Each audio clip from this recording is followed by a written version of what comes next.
Scott, it's Friday. It's time for another transformation conversation. This week, we are on episode 3 in our 2022 series, Streaming Data Part 1, a new generation of information and transaction delivery. So Scott, to kick things off, what is streaming and what technology supports it?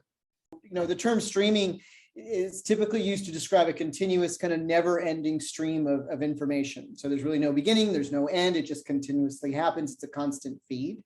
As a part of the stream, it can be acted upon. I can pause, I can keep going, I can actually rewind, do whatever. So I can also listen to just interesting events of the stream. So you can have different publishers and subscribers. And so you can have, multiple feeds into the stream and then multiple output points.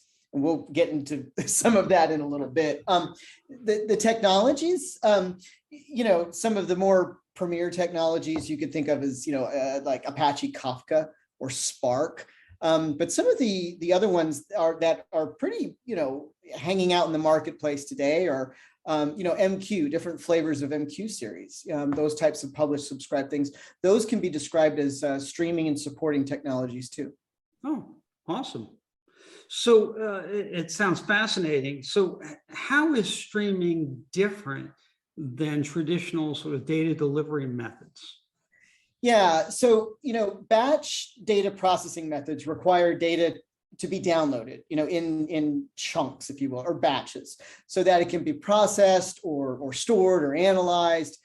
Whereas the streaming data, going back to that concept of continuous, it allows data to be processed simultaneously and in real time the second that it's generated. If you combine, I guess, modern requirements, enablement technologies, and cloud proximity of systems, innovations in financial reporting provide numerous advantages for commercial customers, as well as new product lines for financial institutions. Okay. So I guess to that end, as our industry transitions to real-time payments, will the streaming technology support, immediate data flows and application integration? It feels like there'll be a whole lot of time compression, and if payments are real-time, information has to be real-time for decisions to be made and analysis to be made real-time. So will it support that type of scenario? Absolutely.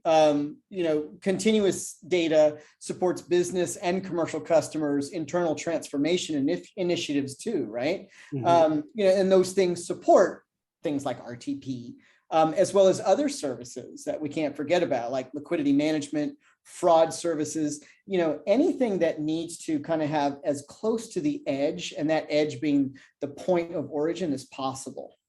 Okay. So, again, we're talking in general terms, and there's a lot to take in here, but maybe to put it in context, how will streaming work in a typical bank environment? Sure.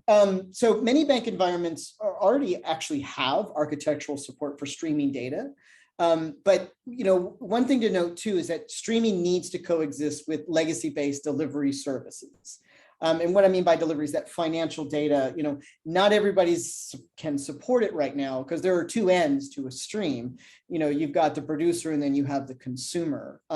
So the key is to support a spectrum of capabilities that, business and commercial customers, they can consume based on their technology levels.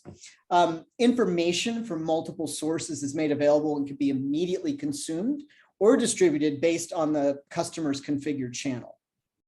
So it sounds like in terms of current capabilities within a lot of institutions, that may be part of, or certain streaming components may be part of their overall IT infrastructure, but not necessarily part of their digital banking or information delivery platform. Is that a correct assumption? That is, and again, it's in degrees, right? Certain institutions are farther along than others, but where there needs to be a convergence is really not so much internal infrastructure at the bank, but how is the bank connecting to their business and commercial customers, and how close to the data or that point of origin can we get those customers? I say this a lot. Never before has a bank's business customers been in such proximity due to cloud infrastructure and those types of things. So being able to extend kind of that circle of influence that a bank has with that information to their commercial clients, that just leads to a whole lot of opportunity. Sure, sure. Well, maybe to provide just a little more context for our viewers, maybe we can talk through some potential use cases for where streaming data would provide an appropriate solution. Yeah. Okay. So let's see. I got to keep some of this close to the vest, but continuous transaction event details, which can update corporate platforms or fintech platforms, API-based distributions, and also web-based consumers, real-time reporting, if you will, transactional advice, but also more of those fraudulent notifications. As we all know, the faster payments happen, the more they are prone to fraud and error and those types of things where you can't actually take it back. Mitigated delivery, for lack of a better term, hula hoop complexity, based on untimely settlement or legacy batch processes. And there are a few others, but I'll save those for either another day or a product release. That sounds great. That sounds great. So I guess to summarize, the technology is there to help us move data faster and on a more continuous basis. We're moving into an environment where, as more and more payments are real time, obviously payment information is moving quicker. That means the information behind it has to move faster to support, treasury and cash management, decision making, and the like.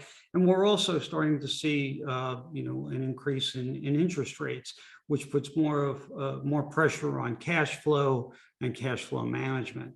So all that said, it sounds like it's the right kind of solution for the changing environment we're going to find ourselves in the not too distant future here. So that said, we'll leave it there. Stay tuned for part 2. We're going to talk a little bit more about how data streaming and payments will work together. And I think you'll find that aspect of the discussion pretty interesting. If you're watching this on LinkedIn, please feel free to leave a comment. If you're watching this on our brand new website blog, please feel free to leave a comment or make any suggestions. Other than that, we look forward to seeing you for part 2 of episode 3. Have a great weekend, and thank you, Scott, and we'll talk when we get back together. Thanks.